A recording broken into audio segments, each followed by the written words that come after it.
Friends, আজকে বানাচ্ছি হলো মোচার রেসিপি। তার জন্য লাগছে হলো এখানে 5 ফোড়ন, কাঁচা লঙ্কা 2টা, বেশি ঝাল দিই না, আমার মেয়ে খায় তো। আর এটা হলো আদা কুচি, তেজপাতা, গোটা গরম মশলা, এলাচি, লং, দারচিনি। এখানে আলু ছোটো ছোটো করে কেটে নিয়েছি, 2টা আলু। আর এখানে মোচাটাকে বেছে তারপরে কুচি কুচি করে কেটে সেদ্ধ করে নিয়েছি। আর এখানে রাখছে হলো যে ঘি, আর এই যে গরম মশলার গুঁড়া। তো রান্নাটা শুরু করছি। কড়াইতে দিয়ে দিলাম তেল।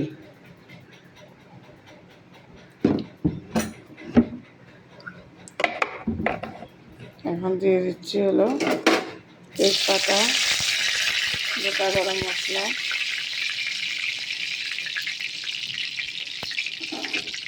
আর এখানে দিয়ে দিলাম 5 ফোড়ন, শুকনো লঙ্কা, কাঁচা লঙ্কা।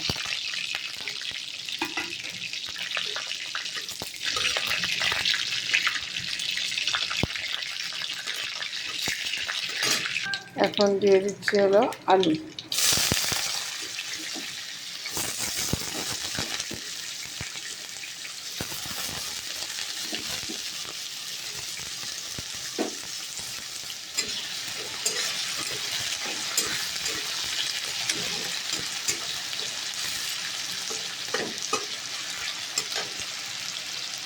আর এটা একটু ভাজা ভাজা হবে। এখানে দিয়ে দিচ্ছি হলো নুন,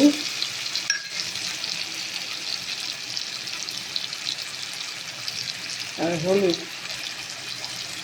আমি এটা একটু লাল করে ভাজা করবো।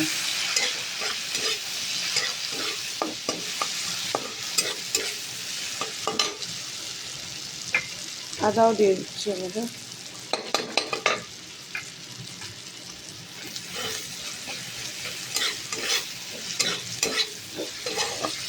এরকম করে দেখবেন, ভালোই লাগে খেতে, নিরামিষ মোচা। আলুটা এই যে ভাজা হয়ে গেছে একটু লাল করে। এখন মোচার সেদ্ধটা দিয়ে দেবো।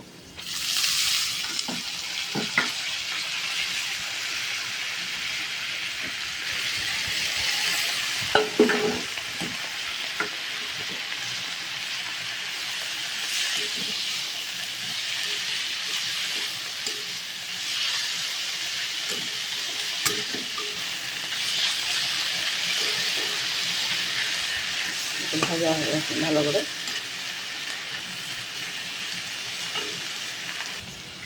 একটু দিয়ে দেবো চিনি টেস্টের জন্য। মোচাটা একটু ভাজা ভাজা হয়ে গেছে, এখন একটু জল দিয়ে দেবো যাতে ভালো করে বয়েল হয়ে যায়।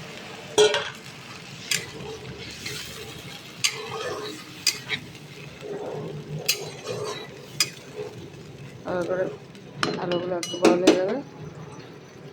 এখন ঢাকা দিয়ে দেবো। ঢাকা দিয়ে দিলাম।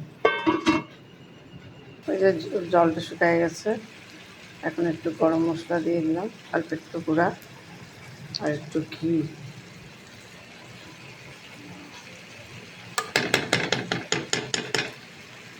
দিয়ে এখন এটা ভালো করে নাড়বো, শুকাবো একটু, একদম শুকায় বলবো।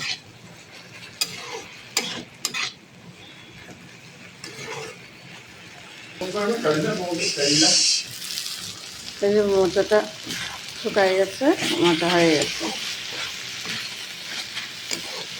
কেমন হয়েছে জানাবেন মোচার রেসিপি।